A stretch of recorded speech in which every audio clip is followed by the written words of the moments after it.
Radhe Radhe everyone. आज की video में मैं आपको तुलसी विवाह की कथा सुनाऊंगी। तो तुलसी विवाह की आप सभी को बहुत बहुत शुभकामनाएं। अगर आपने तुलसी विवाह का व्रत किया है तब तो यह आप कथा सुनेंगे ही, लेकिन अगर आपने व्रत भी नहीं किया है तो देवउठनी एकादशी के दिन आप तुलसी जी की यह कथा जरूर जरूर सुनिए। तो चलिए तुलसी विवाह की कथा आरंभ करते हैं।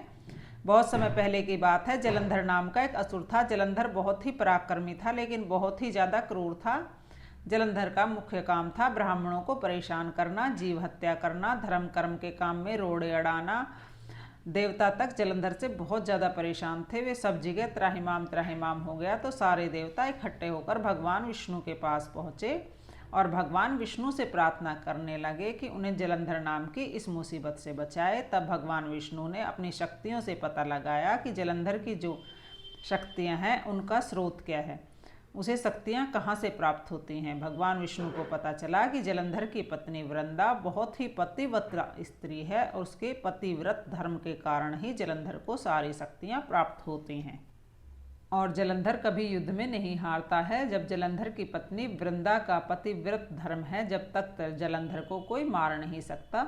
जब यह बात भगवान विष्णु ने सभी देवी देवताओं को बताई तो सभी देवता बहुत ज़्यादा चिंतित हो गए, क्योंकि अगर जलंधर रहेगा तो पूरी पृथ्वी पर त्राहिमाम हो जाएगा, सब कुछ नष्ट हो जाएगा। सभी देव देवताओं ने विचार विमर्श के बाद यह निष्कर्ष निकाला कि किसी भी तरह वृंदा का पतिव्रत धर्म भंग किया जाए। जलंधर की हत्या तभी हो सकती है। तब जलंधर किसी युद्ध में गया हुआ था। उस समय भगवान विष्णु ने जलंधर का रूप बनाया और जलंधर का रूप बनाकर वृंदा के पास गए।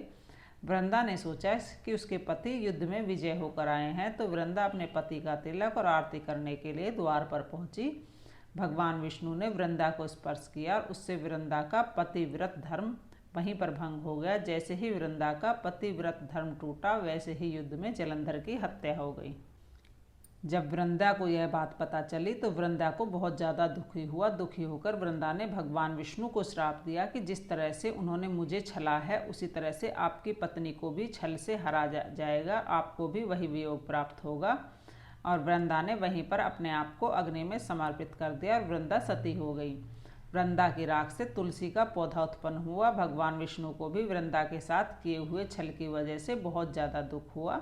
भगवान विष्णु ने वृंदा को आशीर्वाद दिया कि देवउठनी एकादशी के दिन जो भी मनुष्य तुलसी विवाह भगवान विष्णु के स्वरूप शालिग्राम भगवान से कराएंगे, उनके सभी प्रकार की मनोकामनाएं पूर्ण होंगी और बिना वृंदा के, बिना तुलसी के भगवान विष्णु कोई भी भोग स्वीकार नहीं करेंगे। इसके साथ ही भगवान विष्णु शालिग्राम रूप में हमेशा तुलसी जी के पास रहेंगे। इस तरह से भगवान विष्णु ने तुलसी जी को यानी वृंदा को आशीर्वाद दिया। तभी से तुलसी जी का विवाह भगवान विष्णु के स्वरूप शालिग्राम भगवान से कराया जाता है और भगवान शालिग्राम हमेशा तुलसी जी के पास रहते हैं। तो फ्रेंड्स, यह मनुष्य तुलसी जी का विवाह शालिग्राम भगवान से संपन्न कराते हैं, उनकी सभी प्रकार की मनोकामनाएं पूर्ण होती हैं। तुलसी जी का विवाह बिल्कुल उसी तरह से कराया जाता है जैसे हम अपनी बेटी का विवाह कराते हैं। देवउठनी एकादशी से कार्तिक पूर्णिमा तक कभी भी तुलसी जी का विवाह आप करा सकते हैं। तो इस तरह से तुलसी जी का विवाह भगवान शालिग्राम से कराया जाने लगा और जो भी तुलसी विवाह संपन्न कराते हैं उनकी सभी प्रकार की मनोकामनाएं श्री हरि विष्णु भगवान पूर्ण करते हैं। यह थी तुलसी विवाह की कथा। इसके बाद हम गणेश जी की कथा जरूर सुनेंगे। एक बार एक गांव में बुढ़िया रहती थी। बुढ़िया को कुछ दिखाई नहीं देता था, अंधी थी, लेकिन वह रोजाना गणेश जी का पूजन करती थी। बुढ़िया की पूजा से प्रसन्न होकर गणेश जी बुढ़िया के सामने प्रकट हुए और बोले, बुढ़िया माई, मैं तुम्हारी पूजा से बहुत प्रसन्न हूँ, तो जो भी वरदान मांगना चाहती हो वरदान तुम मांग सकती हो।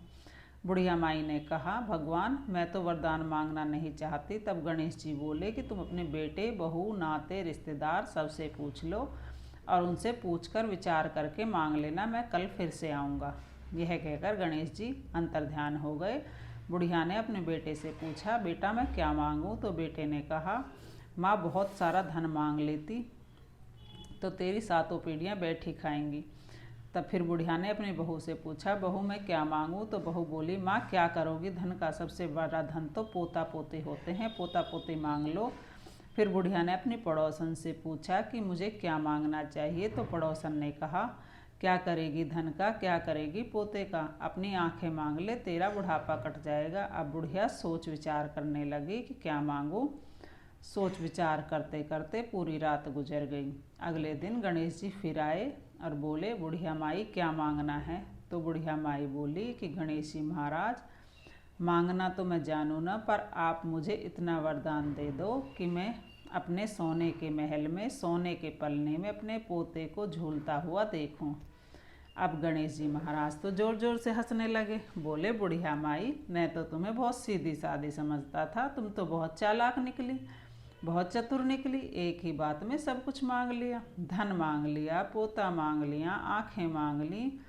गणेश जी महाराज ने बुढ़िया को सारी चीज़ें दे दी। बुढ़िया के पास बहुत सारा धन हो गया, पोता हो गया, बुढ़िया की आंखें भी मिल गई। गणेश जी महाराज जैसे बुढ़िया के साथ आई वैसे सबके साथ आइए, कहते सुनते हुंकारा भरते के और सबके घर को अंधन से भर देना। यह थी गणेश जी की कथा। इस तरह से तुलसी विवाह की कथा पूर्ण होती है। कथा सुनने के बाद जो जौ तिल फूल हाथ में हमने लिए हैं वह तुलसी जी को समर्पित कर देंगे। जय तुलसी मैया। राधे राधे।